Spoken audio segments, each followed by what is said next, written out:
Sur un autre sujet, la guignolée des médias approche à grands pas dans la région et c'est au tour de la ressourcerie Bernard Hamel à Rouyn-Noranda de dévoiler les détails entourant l'événement qui débutera vendredi. Et Alexandre, l'organisme se donne comme objectif d'amasser plus de 130 000 $. Absolument, Mélissa. Et ça, c'est seulement pour Rouyn-Noranda. Malartic, c'est 25 000 et Amos, 50 000 Le tout alors que l'insécurité alimentaire et la précarité financière atteignent des sommets jamais vus jusqu'ici.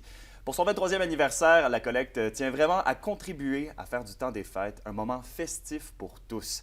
Les besoins en aide alimentaire en forte hausse. On prévoit devoir distribuer plusieurs centaines de paniers de Noël de plus que par rapport à l'an dernier. C'est tout près de 800 inscriptions pour bénéficier d'un panier de Noël qui ont été comptabilisés jusqu'à maintenant.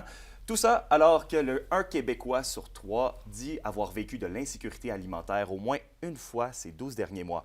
Je vous laisse écouter Martine Dion et Geneviève Gagnon de la ressourcerie Bernard Hamel.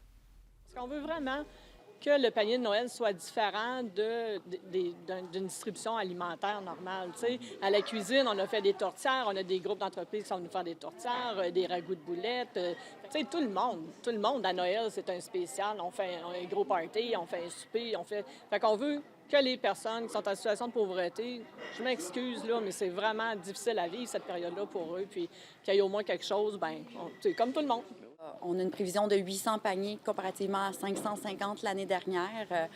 On a passé aussi des dépannages d'urgence, on en avait 17 par mois à plus de 80. Oui, on est à Rouyn-Noranda, mais on est une moisson, donc on envoie aussi des denrées à La Sarre, Ville-Marie, Témiscamingue, puis on a plus de 23 organismes accrédités à nos services. Et Alexandre, il y aura plusieurs points de collecte afin de permettre aux gens d'effectuer leurs dons. Oui, en plus des points de collecte traditionnels dans les supermarchés et les autres magasins, c'est le grand retour des points de collecte festifs qui sont prévus le 7 décembre. Il y en aura 2 à Rouyn-Noranda. Bien sûr, les denrées sont les bienvenues, mais l'organisme rappelle que les gens sont appelés à faire des dons en argent et des produits d'hygiène corporelle également. Le 7 décembre, c'est une grosse journée, donc on commence très tôt dans les rues. À partir de 5 heures du matin, on va commencer à placer nos coins de rue jusqu'à 9 heures le soir. Mais oui, ça vaut la peine. Ça nous prend cette journée-là pour être capable de continuer à faire notre mission au cours de l'année. On va être sur 2 coins de rue, en fait, parce que par le passé, on était à 5 intersections. Fait qu'on a dit, OK, on se ferait ça cette année, parce qu'il ne faut pas oublier que c'est beaucoup de travail, beaucoup de préparation. On ne sait jamais la température, ce que ça va dire.